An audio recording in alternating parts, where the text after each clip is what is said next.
सगळ्यात पहिले मला डॉक्टरांकडे का जावं असं वाटलं हे खूप महत्त्वाचं आहे. मी ज्यावेळेस टेबल टेनिस खेळायचो किंवा चालताना मी लंगडायला लागलो होतो, तर टेबल टेनिसचा बॉल ज्यावेळेस जमिनीवर पडायचा तर त्याला उचलताना जसा हा माझा ह्याचा आपण उचलतो तर असा उचलतो किंवा एकदम हे. आता हा जो आहे हा माझा खूप हे आधी असं वाकडे वगैरे असे बोटं व्हायचे आणि एकदम विक्षिप्त दिसायचं ते, की म्हणजे समोरच्याला कळेल की बाबा याच्या म्हणजे बॉडीमध्ये काहीतरी वेगळं झालंय.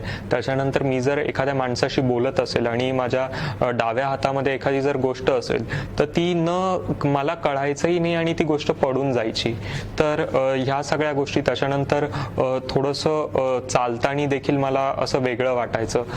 ज्या आपण म्हणतो की हॅमस्ट्रिंग्सचा जो पोर्शन असतो तिथे मला असं खूप आकडल्यासारखं वाटायचं आणि पूर्ण शरीर देखील खूप आकडल्यासारखं वाटायचं. माझे जे खांदे होते, खांदे आणि मान सारखी पडायची. या सगळ्या गोष्टींमुळे मी डॉक्टरांकडे गेलो. आता डॉक्टरांकडे गेल्यानंतर माझ्यामध्ये काय बदल झाला तर माझी ही बोटं हे तुम्ही बघताना हे आधी असं असं असे व्हायचे एकदम. आता ते एकदम असे सरळ होतात. हे बघा जसं म्हणजे हा आहे तसाच हा देखील सरळ होतो बऱ्यापैकी.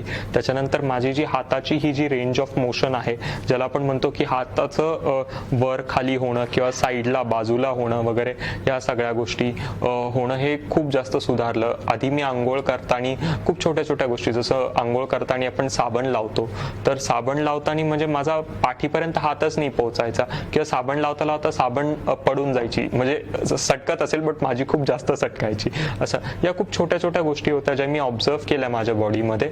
आणि नंतर आता या गोष्टी म्हणजे काही गोष्टी निघून गेल्या आहेत किंवा काही गोष्टी खूप कमी प्रमाणात राहिल्या आहेत. तर हा माझ्यामधला एक बदल होता जो ज्याला आपण म्हणतो प्री ऑपरेटिव्ह आणि पोस्ट ऑपरेटिव्ह. म्हणजे ऑपरेशनच्या आधी तुम्हाला काय होतं आणि ऑपरेशनच्या नंतर तुमचा ज्या काही व्याधी आहेत किंवा जे काही प्रॉब्लेम्स आहे ते बरे होत आहेत किंवा त्यांचा जो इफेक्ट होता तो किती प्रकारे कमी होतोय. म्हणजे जो निगेटिव्ह इफेक्ट होता तो आपण पॉझिटिव्हिटीकडे कसा येतोय त्याला आपण पोस्ट ऑपरेटिव्ह कंडिशन्स म्हणतो.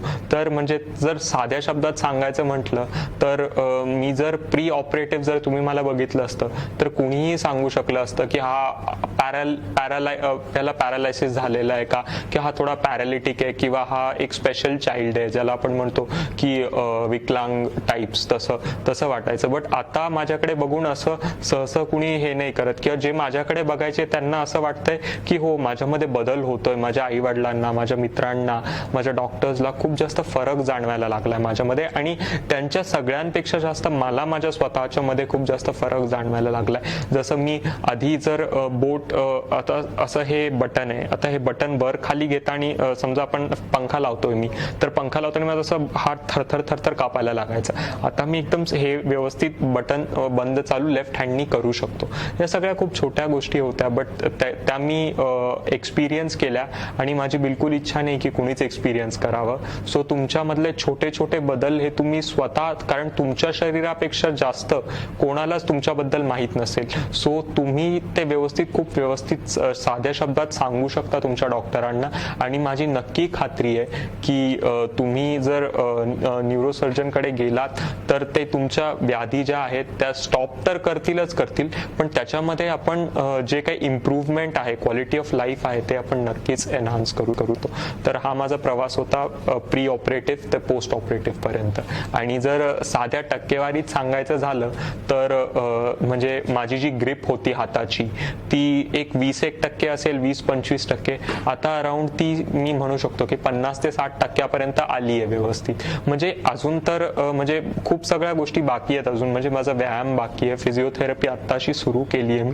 बट म्हणजे फक्त ऑपरेशन करून जर तुम्हाला इतका हे होत असेल तर that is a big achievement for me as a patient and for him as a doctor. So I think हे छोट्या छोट्या गोष्टींकडे तुम्ही लक्ष द्या आणि तुम्हाला जर ह्या व्याधी जाणवत असतील किंवा छोटेसेही काही लक्षण असतील ह्याच्यातले तर तुम्ही स्वतःच्या आयुष्यासाठी आणि स्वतःच्या क्वालिटी ऑफ लाईफसाठी तुम्ही प्लीज न्यूरोसर्जनकडे जाणं खूप गरजेचं आहे. नमस्कार, मी डॉक्टर समीर फुटाणे. मी सह्याद्री हॉस्पिटल नाशिक इथे न्यूरोसर्जन म्हणून काम बघतो. न्यूरोसर्जन म्हणजे ब्रेन आणि मणक्याच्या किंवा स्पायनल कॉर्डच्या सर्जरीज करणारा डॉक्टर. ऋतू म्हणजे आता आमचा हा एक्स पेशंट कारण आता पेशंट नाही राहिला, तो आता पूर्णपणे बरा झालेला आहे आणि आत्ताचा मित्र. सो ह्याच्या पर्टिक्युलर केसमधनं आता त्यांनी त्याचा अनुभव शेअर केलाच आहे आपल्यासोबत. पण ह्या पर्टिक्युलर सिच्युएशनमधनं एका रेअर पण अतिशय महत्त्वाच्या आजाराकडे मी यावेळेला लक्ष वेधू इच्छितो सगळ्यांचं. याला म्हणतात क्रेनिओ व्हर्टिब्रल जंक्शन ॲनॉमली. याचा साध्या भाषेत जर अर्थ सांगायचा झाला तर आपलं कवटी किंवा डोकं आणि मानेचा मणका यांना सांधणारा जो जॉईंट असतो, म्हणजे मणक्याचे पहिले 2 मणके C1 आणि C2 वर्टिब्रा. सो याच्यामध्ये काही कारणास्तव जेव्हा आजार उत्पन्न होतो ते मणके कशासाठी काम करतात, आपली मानेची साईडवेज मुवमेंट करणं किंवा वरून खाली मुवमेंट करणं, याच्यासाठी ते काम करणारे मणके असतात. खूप फ्लेक्झिबल जॉईंट असतो. आपला शोल्डर किंवा अँकल जेवढा फ्लेक्झिबल असतो तेवढाच तो फ्लेक्झिबल जॉईंट असतो.